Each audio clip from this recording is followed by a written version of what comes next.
Bonjour à tous, gloire à Dieu, gloire au Père, au Fils et au Saint-Esprit, comme il était au commencement, maintenant et pour les siècles des siècles. Amen. Nous sommes réunis aujourd'hui autour de la parole du Seigneur, autour de la parole de Dieu. Nous allons à la source, nous nous nourrissons, car Jésus-Christ dit dans la parole, l'homme ne se nourrira pas seulement de pain, mais de toute parole de Dieu. Et dans ces temps difficiles, nous faisons bien d'aller à la source. Nous faisons bien de garder la parole de Dieu. Nous faisons bien de la mettre en pratique. Car Dieu jugera le monde. Amen. Nous allons commencer la parole de Dieu par la lecture du psaume 92. Amen. Louange et prospérité du juste. Psaume cantique pour le jour du sabbat.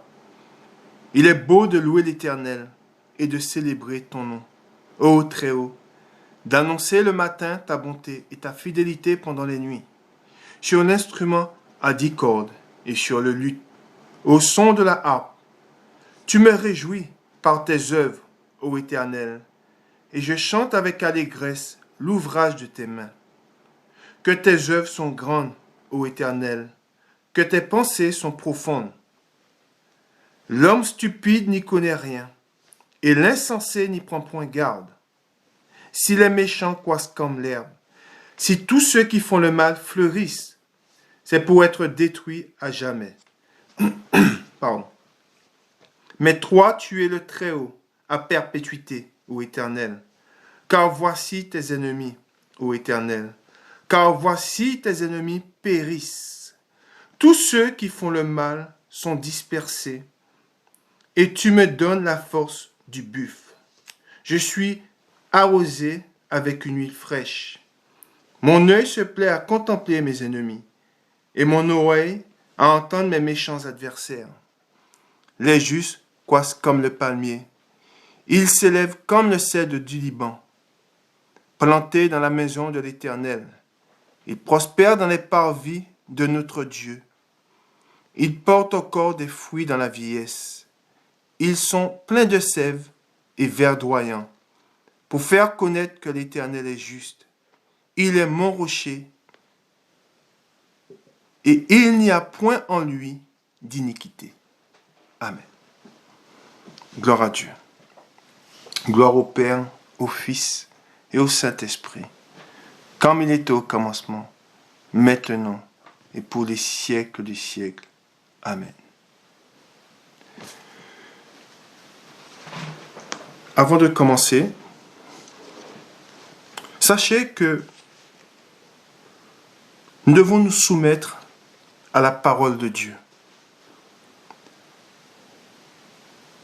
Nous devons nous soumettre à sa parole, et tous ceux, et je dis bien, tous ceux qui refuseront de s'y soumettre, iront dans la géhenne pour l'éternité, seront dans l'attente du jugement, dans une souffrance, parce qu'ils ne se sont pas soumis au commandement et à la parole de Dieu.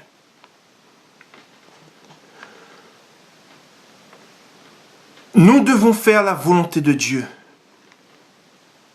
et non la nôtre.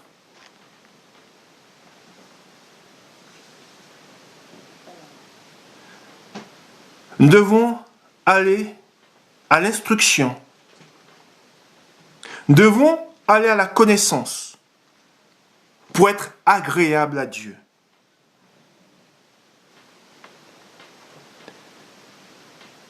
Nous devons garder ses commandements et veiller à bien les mettre en pratique.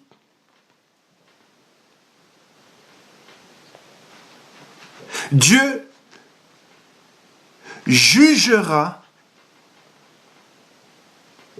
les pécheurs.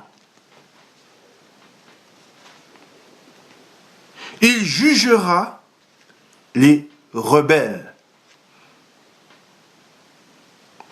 Vous devez le savoir.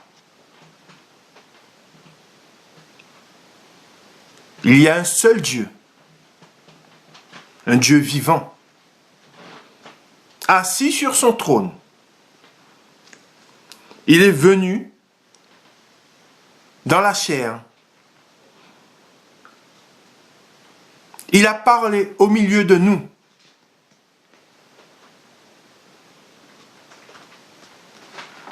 Et il nous a laissé sa parole. Nous devons la lire chaque jour. Nous devons veiller à la mettre en pratique.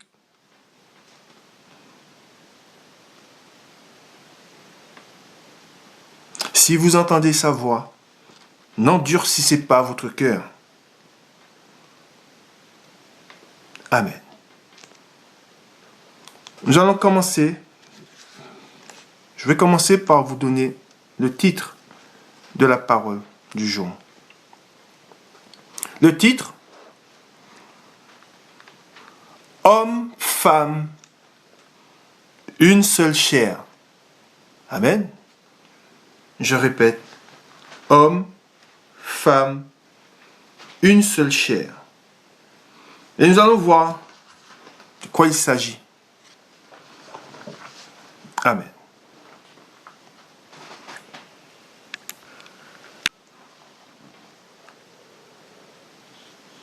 Dieu est le Créateur, par son Fils, il est le Créateur de toutes choses. Il a tout créé. Et il a créé l'homme, et de l'homme, il a tiré la femme.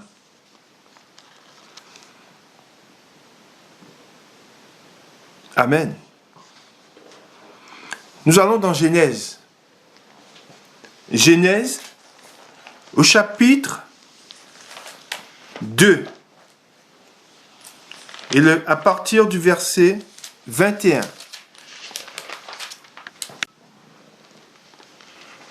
Genèse, chapitre 2, le verset 21. Alors, l'Éternel Dieu fit tomber un profond sommeil sur l'homme qui s'endormit. Il prit une de ses côtes et referma la chair à sa place. L'Éternel Dieu forma une femme de la côte qu'il avait prise de l'homme. Et il l'amena vers l'homme. Et l'homme dit, voici cette fois celle qui est eau de mes os et chair de ma chair. On l'appellera femme, parce qu'elle a été prise de l'homme. C'est pourquoi l'homme quittera son père et sa mère et s'attachera à sa femme, et ils deviendront une seule chair. Amen. Gloire à Dieu. Gloire au Père, au Fils et au Saint-Esprit, comme il était au commencement, maintenant et pour les siècles des siècles. Amen. Voilà ce qui s'est passé au commencement. Et au commencement, Dieu a mis ensemble, a uni l'homme et la femme. Et je dis bien l'homme et la femme. Pas l'homme et l'homme. L'homme et la femme. Et cela demeurera pour l'éternité.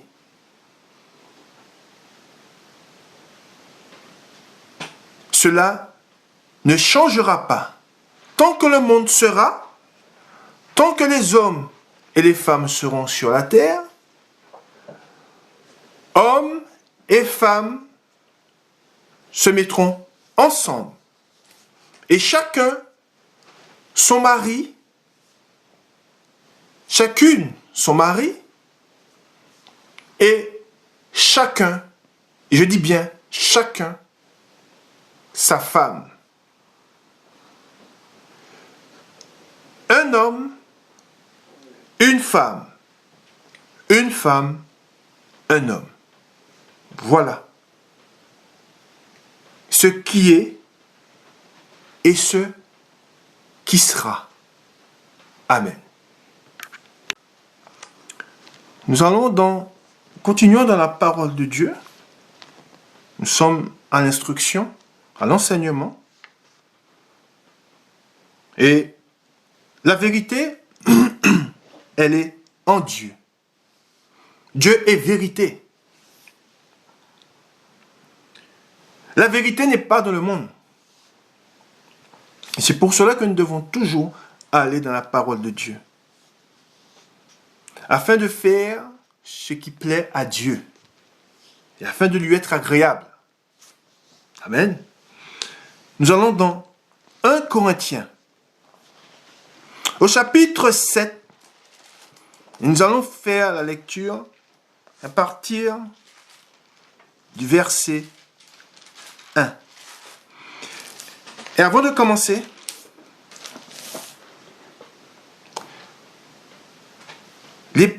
les grands, les petits, doivent s'instruire. Et nous, parents, devons instruire nos enfants. Et le sujet du jour porte, je pense que vous l'avez compris, sur le mariage. Car un homme et une femme qui s'unissent dans le mariage pour être agréables à Dieu et pour faire la volonté de Dieu. Et nous devons nous instruire, nous devons aller à l'instruction, nous devons instruire nos enfants pour qu'ils sachent qu'est-ce que le mariage. Et que le mariage, c'est une chose qui a été donnée par Dieu dès le commencement. Et nous allons dans la parole de Dieu et nous allons lire ce que Dieu nous dit. Tout ce qui concerne l'union d'un homme, je dis bien, je le précise bien, d'un homme et d'une femme. Pas ce qui se dit dans le monde, pas ce qu'on entend. Ou maintenant on entend union entre homme et homme, entre femme et femme. Sachez que cela est une abomination aux yeux de Dieu. Et que Dieu jugera tous ceux qui commettent des actes abominables. C'est une abomination. L'union, et Dieu n'appelle pas ça une union, pour Dieu, c'est une abomination. Et l'union se fait, et nous devons le dire à nos enfants, et nous devons connaître la parole de Dieu. L'union, c'est entre un homme et une femme. Et les deux deviendront une seule chair. Pourquoi? Parce qu'en se mariant, des deux vient la vie. Il donne naissance à un enfant. Et l'enfant a 50% du père et à 50% de la mère. C'est pour cela qu'il est dit, les deux deviendront une seule chair. Amen. Nous continuons dans la parole de Dieu. Nous sommes dans 1 Corinthiens, au chapitre 7, et nous allons lire à partir du verset 1. Réponse aux questions des Corinthiens sur le mariage. Pour ce qui concerne les choses au sujet duquel vous m'avez écrit, je pense qu'il est bon pour l'homme de ne point toucher de femme. Et après, vous allez comprendre pourquoi il dit cela. Toutefois, pour éviter la débauche, que chacun, je dis bien, que chacun ait sa femme, et que chaque femme ait son mari. Que le mari, et nous devons bien graver ce que nous lisons, nous devons garder la parole de Dieu et la mettre en pratique. Et tous ceux qui n'ont pas gardé la parole de Dieu et qui ne l'auront pas mis en pratique, vous verrez quel sera leur sort. Et nous continuons au verset 3. Que le mari rende à sa femme ce qu'il lui doit, et que la femme agisse de même envers son mari. Ce n'est pas la femme qui dispose de son corps, c'est son mari. De même, ce n'est pas le mari qui dispose de son corps, c'est sa femme. Ne vous privez point l'un de l'autre, si ce n'est d'un commun accord, pour un temps. Pour un temps, afin de vaquer à la prière, puis retourner ensemble, de peur que Satan ne vous tente en raison de votre manque de maîtrise. Je dis cela par condescendance. Je ne fais pas un ordre. Je voudrais que tous les hommes soient comme moi. C'est Paul qui parle. Chacun tient de Dieu un don particulier. L'un d'une manière, l'autre d'une autre. À ceux qui ne sont pas mariés et aux veuves, je dis qu'il leur est bon de rester comme moi. Mais il dit, il continue, c'est l'Esprit qui nous parle, mais s'il manque de maîtrise, de même qu'il se marie, car il vaut mieux, écoutez bien, il vaut mieux se marier que de brûler.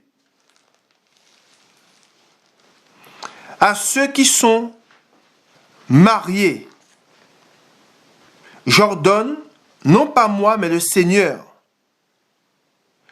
que la femme ne se sépare point de son mari. Si elle est séparée, qu'elle demeure sans se marier. Et après, nous allons voir pourquoi.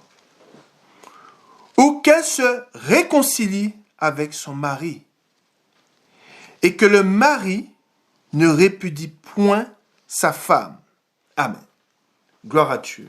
Gloire au Père et au Fils et au Saint-Esprit, comme il était au commencement, maintenant et pour les siècles des siècles. Amen.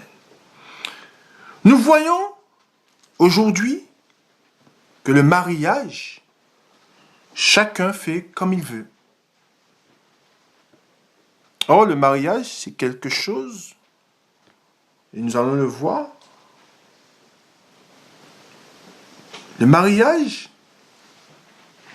au milieu de nous, au milieu des hommes, Le mariage est un pilier. Le mariage est un pilier. Pourquoi? Parce que beaucoup de choses, dépendent du mariage. Pourquoi? Parce qu'on le voit maintenant. On voit ce qu'amènent les divorces. On voit comment vivent ceux qui ne sont pas mariés. Or, il dit dans la parole de Dieu, Dieu jugera les débauchés. Il jugera les adultères.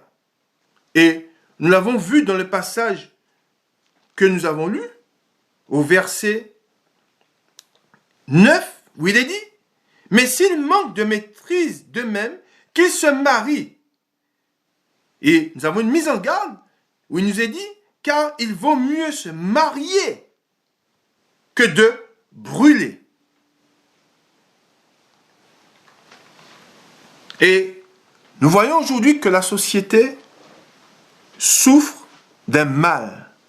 Un mal qui ronge la société, qui est que beaucoup de couples se séparent et se remarient et ils seront jugés. Et on va le voir. On va avoir un exemple dans les Saintes Écritures. Ce que Dieu dit est qu'une fois qu'on se marie, on se marie qu'une fois. Et si on est amené à se remarier une deuxième fois, on verra dans quel cas. Et ce cas est précisé dans la parole de Dieu. Amen. Et nous devons enseigner nos enfants afin qu'ils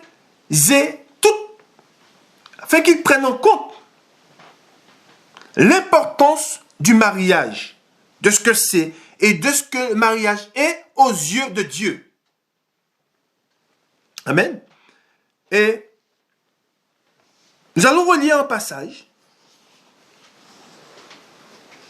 qui est très important, tout important de la parole de Dieu. Mais je veux revenir avec vous sur un passage, au 5, verset 5, où il est dit, « Ne vous privez point l'un de l'autre, si ce n'est de commun accord, pour un temps, afin de vaquer à la prière, puis retourner ensemble, de peur que Satan ne vous tente en raison de votre manque de maîtrise. » L'homme et la femme, une fois qu'ils sont mariés, doivent demeurer ensemble. Tant que possible, ils doivent tout faire ensemble. Et s'ils se séparent, Dieu nous dit que c'est le temps de la prière et du travail. Et aussitôt, ils doivent retourner ensemble, de peur d'être tentés. Hein? On le voit. On relit au 5, « Ne vous privez point l'un de l'autre, si ce n'est de commun accord, pour un temps, afin de vaquer à la prière, puis retourner ensemble, de peur que Satan ne vous tente, en raison de votre manque de maîtrise. » Et on voit que on vit dans une société où les couples ont perdu cette valeur. Et chacun vit sa vie, chacun de son côté. Et c'est pour ça qu'il y a autant de couples qui se séparent. Pourquoi? Parce que le couple n'est plus uni. Il n'y a plus d'unité. Et quand il n'y a plus d'unité, Satan, qui est là, qui guette, vient et met une séparation, met le tumulte dans le mariage entre l'homme et la femme. Et Et c'est pour cela que nous devons bien lire la parole de Dieu. Et que l'homme et la femme doivent rester unis et doivent prier afin d'être gardés de tout mal. Amen. Nous allons continuer dans la parole de Dieu. Nous allons à l'instruction et nous allons voir ce que le Seigneur nous dit sur le mariage, sur l'union entre l'homme et la femme. Amen. Nous allons dans Éphésiens chapitre 5 et nous lisons à partir du verset 22. Le verset 22. Chapitre 5, Éphésiens, verset 22. Mari et femme. Femme, que chacune soit soumise à son mari.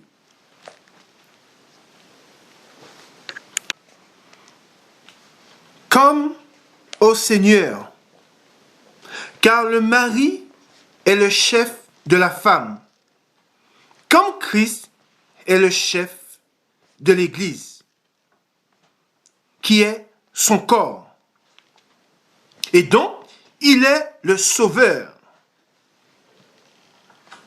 Je fais une parenthèse. On voit que là, la comparaison est faite entre Jésus-Christ et son Église. Que la comparaison est faite entre le rapport entre l'Église et Jésus-Christ. Continuons au verset 24. Or, de même que l'Église est soumise à Christ, les femmes aussi doivent l'être à leur mari, en toutes choses. Je répète, en toutes choses. Et je fais une parenthèse. On voit qu'aujourd'hui, dans le monde, on appelle les femmes à avoir un esprit, à être indépendantes. Dieu ne dit pas ça dans la parole. Ce n'est pas la vérité qui vient de Dieu. Et la vérité vient de Dieu seul. Dieu donne chacun sa place. Le mari a sa place dans le foyer et la femme a sa place. Et les deux, nous allons le voir, sont complémentaires. Se complètent. Et nous continuons au 25. Marie, que chacun aime sa femme, comme Christ a aimé l'Église et s'est livré lui-même pour elle, afin de la sanctifier en la purifiant et en la lavant par l'eau de la parole. Pourquoi? Parce que c'est le mari, c'est de lui que vient l'instruction. C'est lui qui doit instruire sa femme, sa famille dans la parole de Dieu, afin d'être agréable à Dieu. Et l'homme, Dieu demandera à tous les hommes des comptes. Ils devront des comptes à Dieu. Pourquoi? Parce que c'est un devoir que le mari doit faire. Le mari doit instruire sa femme, doit lui donner la parole afin qu'elle soit gardée. Et il doit instruire aussi tous ceux de sa famille, de son foyer, afin que sa famille soit gardée par la parole de Dieu. Afin que le foyer soit bâti sur le roc qui est Jésus-Christ. Amen. Et nous continuons. Au 27, pour faire paraître devant lui cette église glorieuse, sans tache, ni ride, et ni rien de semblable, mais sainte et irréprochable. Et on l'a vu dans la parole de Dieu. Là, on a l'exemple du rapport entre Jésus-Christ et l'Église. Et là, la femme, elle est comparée à l'Église de Dieu. Et l'homme doit instruire sa femme, doit s'instruire, mais doit instruire sa femme, doit instruire son foyer. Pourquoi? Relié au 27, pour faire paraître devant lui cette Église, qui est sa femme, glorieuse, sans tache, ni ride, ni rien de semblable, mais sainte et irréprochable. C'est ainsi, et il est dit au 28, c'est ainsi, c'est de cette manière que le mari doit aimer. Ce mot est très important. Aimer sa femme comme son propre corps, il est dit dans la parole de Dieu. Celui qui aime sa femme s'aime lui-même. Car jamais personne n'a haï sa propre chair, mais il la nourrit. Écoutez bien, mais il la nourrit et en prend soin. Et que je dis en prend soin? En toutes choses. Il fait attention à elle. Il ne l'attriste pas. Il ne lui fait point de mal. Mais de même que Jésus-Christ nous a gardés, garde son Église. De même qu'il s'est livré pour son Église. De même qu'il a souffert pour son Église. L'homme doit aimer sa femme comme lui-même. Et il doit se livrer pour sa femme.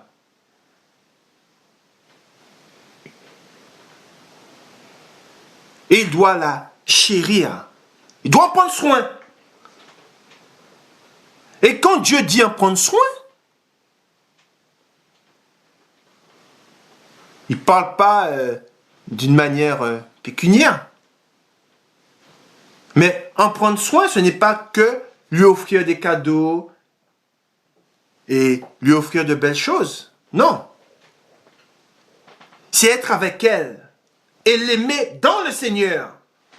Comme le Seigneur nous dit d'aimer notre femme, de nous aimer les uns les autres. Le véritable amour qui vient de Dieu. Et celui qui connaît Dieu, celui qui est fidèle à Dieu, aime sa femme d'un véritable amour qui vient de Dieu. Et nous allons le voir après dans la parole de Dieu.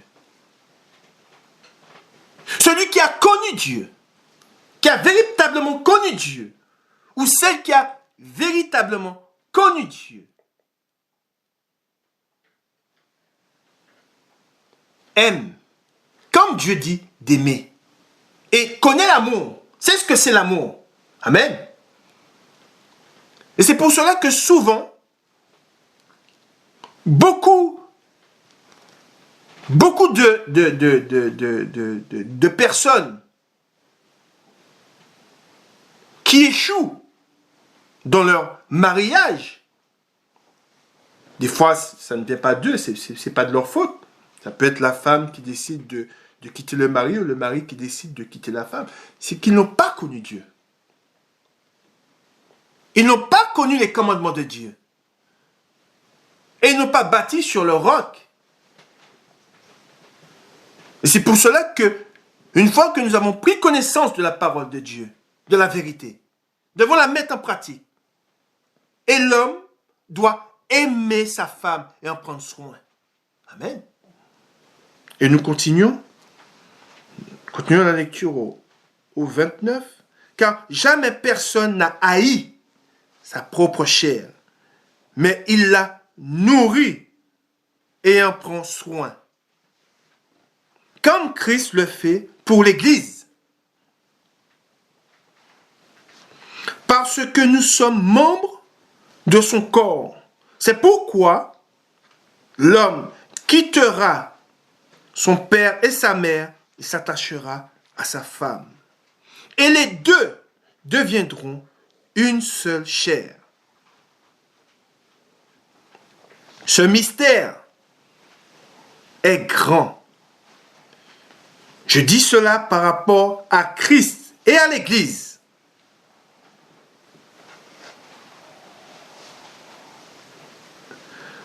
Du reste, que chacun de vous aime sa femme comme lui-même et que la femme respecte son mari.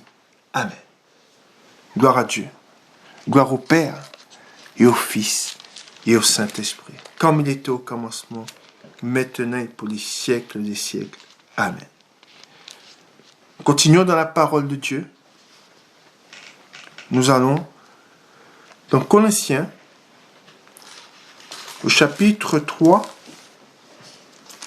et nous allons lire à partir du verset 18.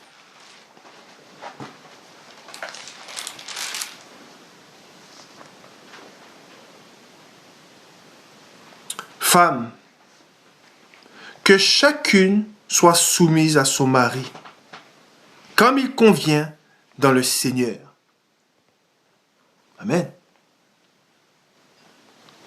Voilà ce que Dieu demande à la femme. Mais n'oublions pas que nous avons vu avant que l'homme doit aimer sa femme comme sa propre chair. Or, aujourd'hui, nous le voyons, je parle pour des hommes, beaucoup d'hommes méprisent leurs femmes.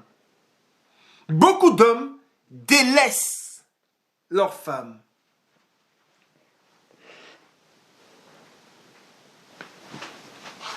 Et c'est pour cela que Dieu jugera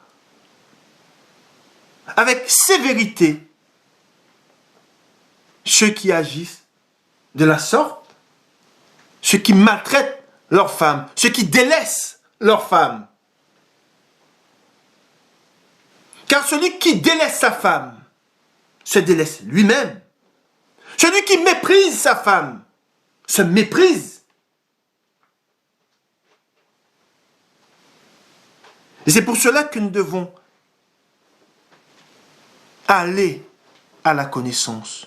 Nous devons aller à l'instruction afin d'être agréable à Dieu et afin de bien agir avec ceux qui nous entourent et ceux qui sont au plus près de nous. Amen. Nous continuons dans la parole de Dieu. Et je dis à toutes ces femmes, je montrerai aux hommes, à toutes ces femmes qui sont maltraitées, je leur dis, au nom de Jésus-Christ, soyez patientes dans l'affliction. De même que l'Église de Dieu est patiente dans l'affliction. Soyez patiente dans les tribulations. Soyez patiente dans l'affliction. Le Seigneur voit de son trône. Dieu connaît, et nous allons le voir, nous allons le lire. Rien n'échappe à Dieu. Dieu sait tout. Et son jugement ne tardera pas. Amen. Mais nous, qui connaissons la parole de Dieu, soyons réjouis parce que le Seigneur nous enseigne. Réjouissons-nous de ce que la vérité soit en nous. Amen. Nous allons dans Matthieu au chapitre 19.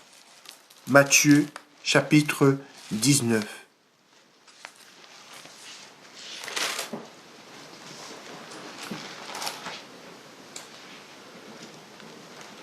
Lorsque Jésus eut achevé ses discours, il quitta la Galilée et alla dans le territoire de la Judée.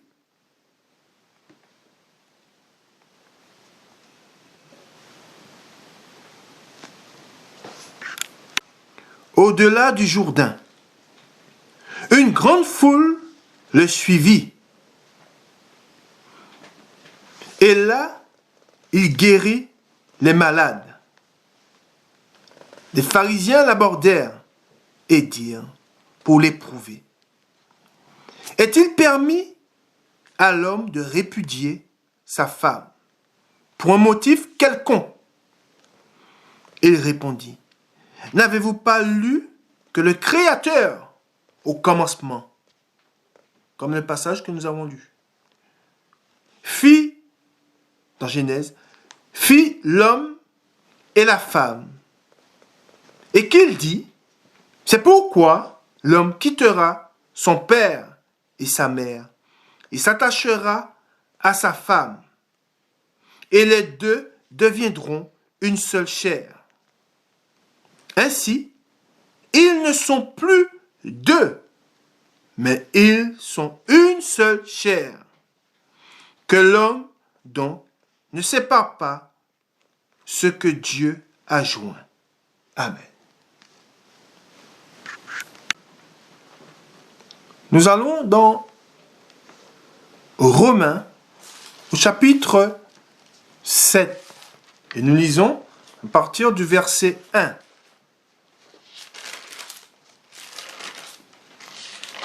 Romains, chapitre 7, le verset 1. Ignorez-vous, frères, car je parle à des gens qui connaissent la loi, que la loi exerce son pouvoir sur l'homme aussi longtemps qu'il vit. Ou 2. Ainsi, une femme mariée est liée par la loi à son mari tant qu'il est vivant. Mais si le mari meurt, elle est dégagée de la loi qui la liait à son mari. Si donc, du vivant de son mari, elle devient la femme d'un autre homme, elle sera appelée, écoutez bien, elle sera appelée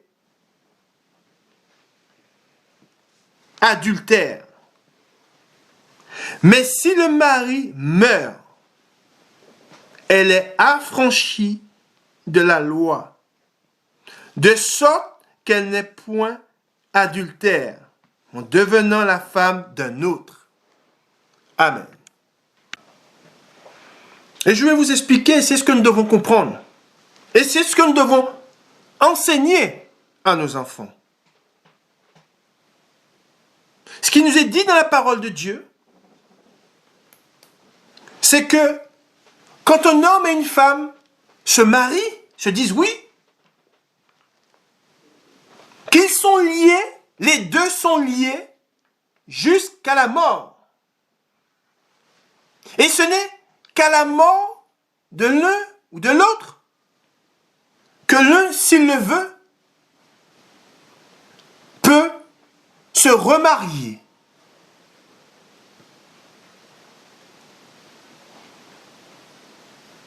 Qu'à ce moment-là, qu'à la mort d'un ou de l'autre, le mariage, la femme ou l'homme, peuvent se remarier. Mais tant que l'un vit, s'ils sont mariés, même si ils passent devant les tribunaux ou d'accord en accord, ils décident de se séparer, de se remarier, aux yeux de Dieu, ils sont en faute. Ils commettent par là un adultère. Voilà ce que dit Dieu. Et cela est gravé. Et cela ne passera pas. Le temps passera, mais ma parole demeurera. Et nous allons le relire pour que vous puissiez bien comprendre de quoi il s'agit. Sachez-le, si vous êtes marié, si vous vous étiez marié, vous avez divorcé, Dieu ne tient pas compte des temps d'ignorance. Si vous ne savez pas. Mais si vous mourrez dans cette condition, dans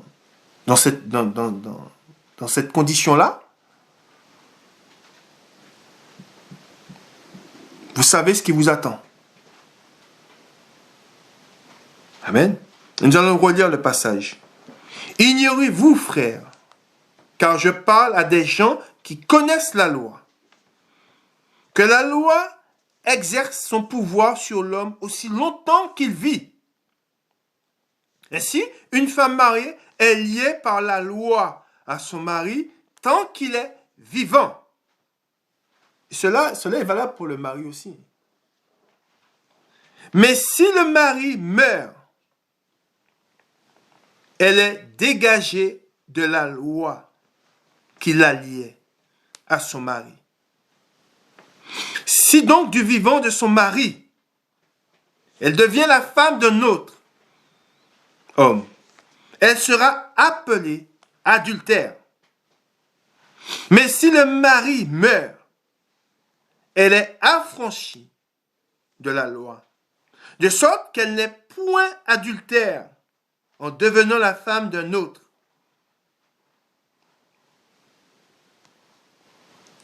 Amen. Gloire à Dieu.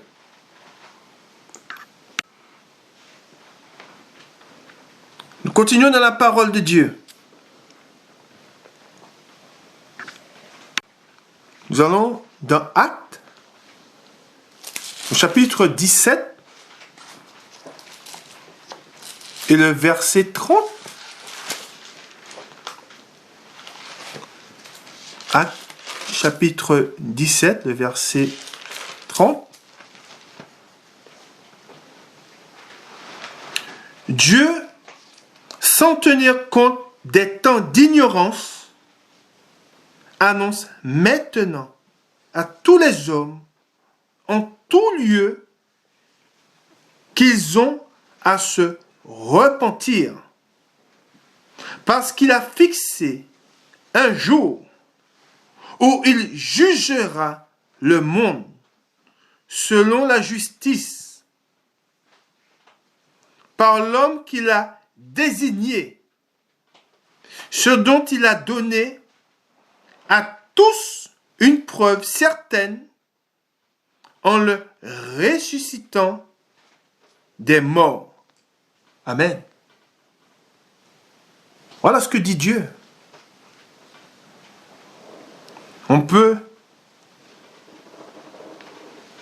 Dieu est un Dieu qui pardonne. Si vous avez été dans l'adultère, si vous vous êtes remarié après avoir divorcé, Dieu tient compte de cela parce que vous étiez ignorant. Mais une fois que vous avez su, vous devez demander pardon à Dieu. Et vous devez vous mettre en règle avec le Seigneur. Et nous allons voir, c'est ce qu'une femme a fait. C'est ce qu'une femme, elle a compris.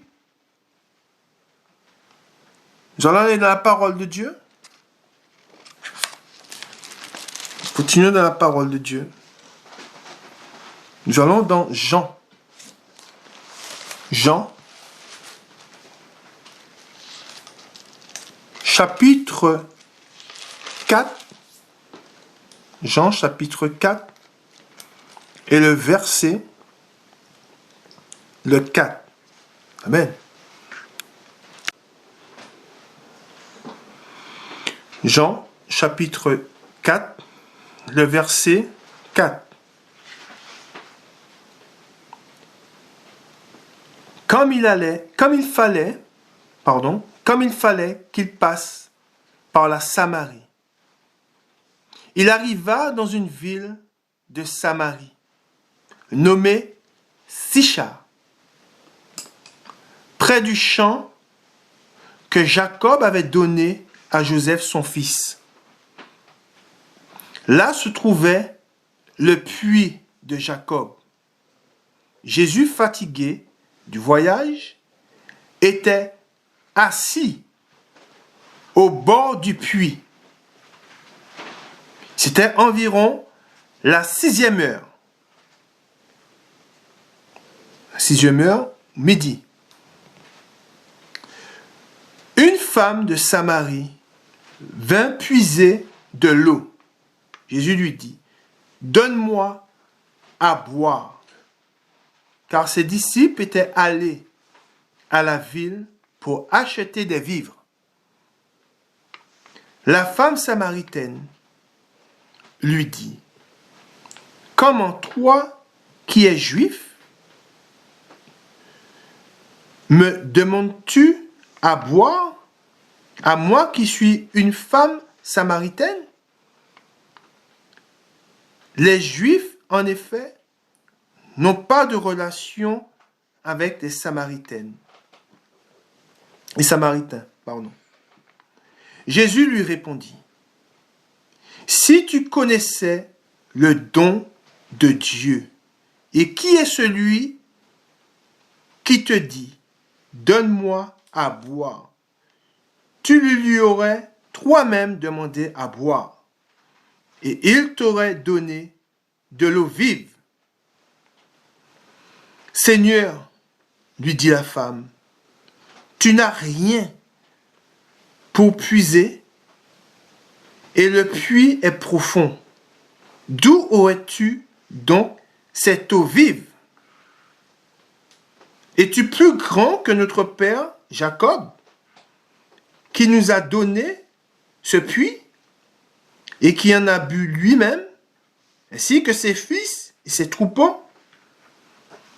Jésus lui répondit, « Quiconque boit de cette eau aura encore soif, mais celui qui boira de l'eau que je lui donnerai n'aura jamais soif.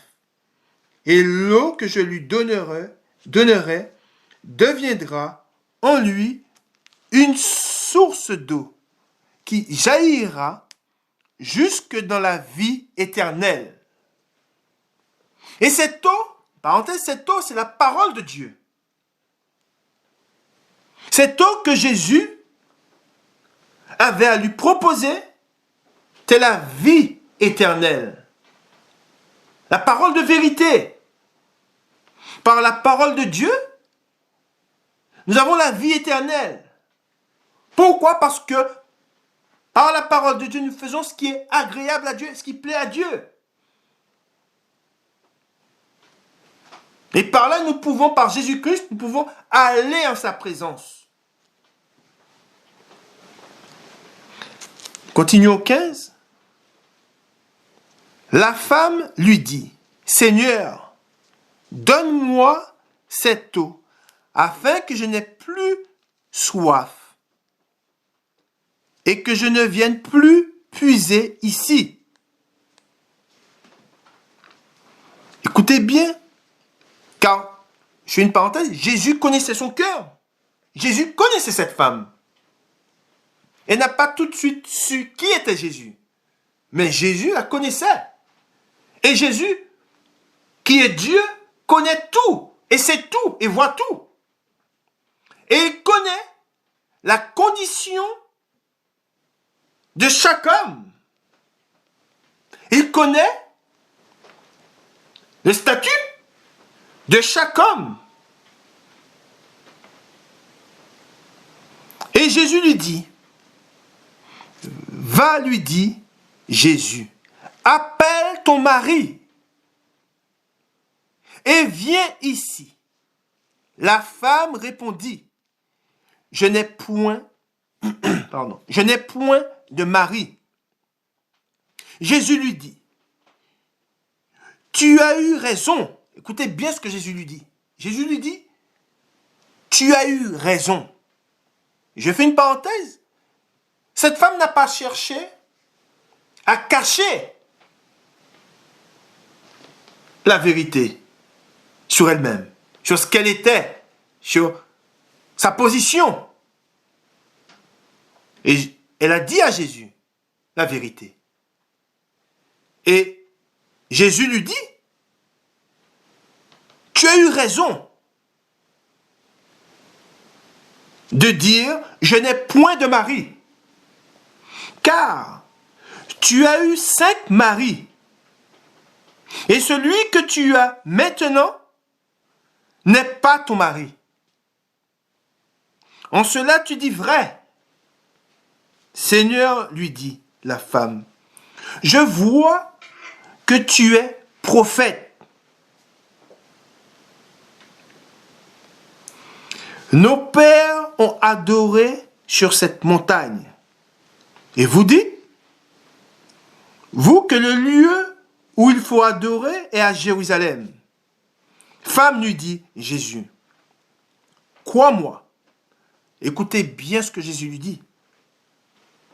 Crois-moi, l'heure vient où ce ne sera ni sur cette montagne, ni à Jérusalem que vous adorerez le Père.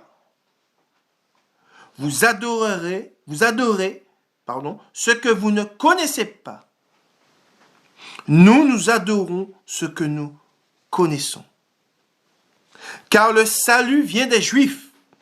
Mais l'heure vient, et elle est déjà venue, où les vrais adorateurs adoreront le Père en esprit, je dis bien, écoutez bien, en esprit et en vérité.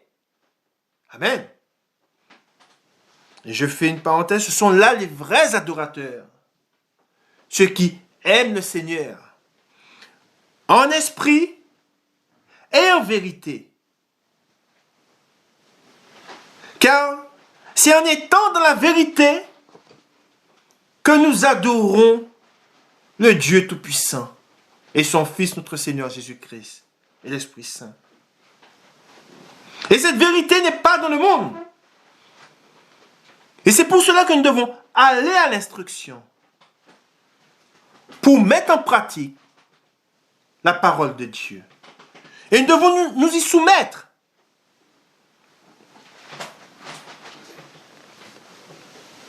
Car Dieu jugera tous ceux qui refuseront de s'y soumettre à la vérité. Et si vous voulez adorer Dieu, si vous voulez que vos prières soient exaucées, soient entendues, soient reçues, et Jésus, connaissant cette femme, rappelez-vous, lui dit, parce que, et pourquoi Jésus lui a dit cette parole? Au 16, va lui dit Jésus, appelle ton mari et viens ici. Parce que Jésus voulait qu'elle dise la vérité, qu'elle confesse. Qu'elle confesse sa position de femme pas mariée, de femme adultère, car elle était dans l'adultère. Amen. Et c'est pour cela que Jésus veut que celui qui vienne vers lui vienne avec un cœur sincère. Si vous êtes dans l'adultère, allez vers Jésus-Christ. Confessez vos péchés. Repentez-vous. Et il vous pardonnera. Amen. Car nous avons lu, il ne tient pas compte des temps d'ignorance. Amen. Dieu est bon, il est miséricorde. Amen. Et nous continuons, nous reprenons la parole au 23. Mais l'heure vient, et elle est déjà venue, où les vrais adorateurs adoreront le Père en esprit et en vérité. Car ce sont là les adorateurs que le Père demande. Dieu est esprit. Et il faut que celui qui l'adore, l'adore en esprit et en vérité. La femme lui dit, je sais que le Messie doit venir, celui qu'on appelle Christ. Quand il sera venu, il nous annoncera toutes choses. Amen. Jésus lui dit, je le suis moi qui te parle. Là-dessus arrivèrent ses disciples, qui furent étonnés de ce qu'il parlait avec une femme. Toutefois, aucun ne dit, que demandes-tu? Ou de quoi parles-tu avec elle? Alors, la femme ayant laissé sa cruche, s'en alla dans la ville et dit aux gens, venez voir un homme qui m'a dit tout ce que j'ai fait. Amen. Ne serait-ce point le Christ? Ils sortirent de la ville et vinrent vers lui. Amen. Gloire à Dieu. Gloire au Père, au Fils et au Saint-Esprit. Comme il était au commencement, maintenant et pour les siècles des siècles. Amen. Voilà ce qu'il devait dire sur l'union entre l'homme et la femme. Et vous devez savoir, quand vous vous mariez, vous devez savoir qu'aux yeux de Dieu, c'est un pilier. Dieu, le mariage est très important aux yeux de Dieu. Et nous ne devons pas fouler à terre. Nous ne devons pas fouler aux pieds le mariage. Nous ne devons pas mépriser le mariage. Nous ne devons pas mépriser l'union dans laquelle nous sommes. Si vous êtes marié, ne méprisez pas votre femme. Si vous êtes marié, ne méprisez pas votre mari. Car vous serez jugé si vous méprisez votre chair. Vous serez méprisé si vous méprisez la chair de votre chair, les os de vos os. Amen. Gloire à Dieu. Gloire au Père, au Fils et au Saint-Esprit, comme il était au commencement, maintenant pour les siècles des siècles. Amen. Lisez la parole de Dieu et confessez vos péchés. Et Dieu qui est bon vous pardonnera. Amen. Bon dimanche à vous. Que Dieu vous bénisse et que Dieu bénisse votre famille. Amen.